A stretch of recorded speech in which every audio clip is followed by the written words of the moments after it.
Christ-like character. You cannot use shortcuts. It appears that the emphasis is in the church today seems to be of methods and goals. How to reach our methods, how to reach our goal, rather than the truth of God's word. The church has got to be a goal-orientated. And the truth of God's word is being left out. Some churches are taking man's made shortcut to achieve man's exalting goals. Most churches you hear now, we watch television, everything's all but goal. All goal-orientated. Some methods are goal methods, sometimes you reach it. But you know what happened? It cheapens the gospel. We cheapen the gospel to do some goal-oriented programs in the church. So therefore, we don't want to tell man about their sinful ways anymore because they're not coming back to church. And we need them in church to reach a goal. Why do you think the churches that are teaching the gospel of Jesus Christ in its rawest form seem to be struggling with attendance when the ones who's preaching get rich overnight are full?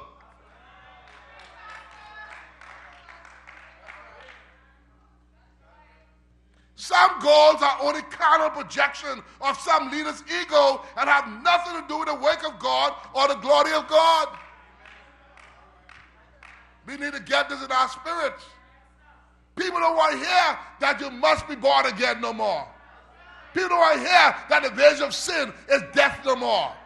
Everyone wants a little calm, cool little gospel, and we just preach it, water it down so that you feel good, you give good, I reach my goal.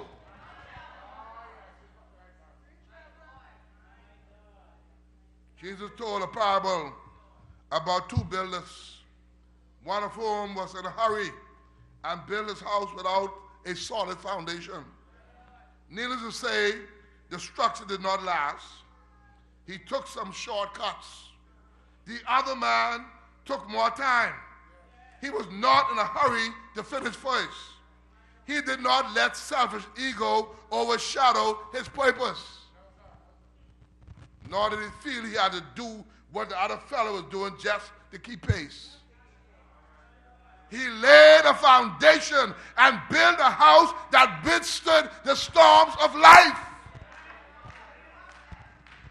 When you're rearing your children, I don't care what the next door neighbor is doing. I don't care what Sister Sue or Brother John is doing. You must raise them according to the will of God. So when the storms of life come up in their lives, they'll be able to withstand the storm. Why? Because you taught them how to anchor in Jesus.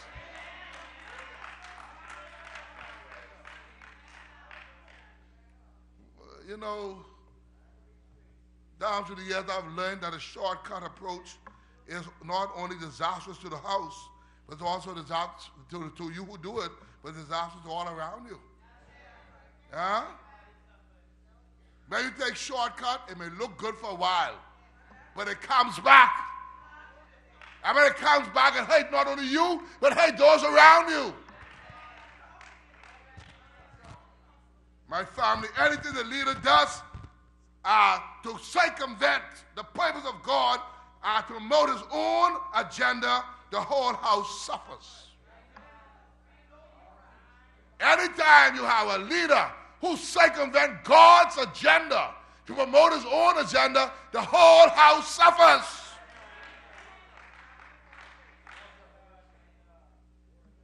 Why do you think we have so many dysfunctional families today?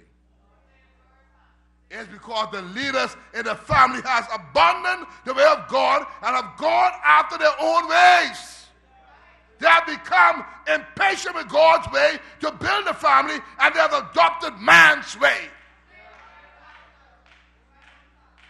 So therefore, we abandon the prayer altar in church. No more family prayer at home no more now. No more sessions where the family sit together and talk about God no more now.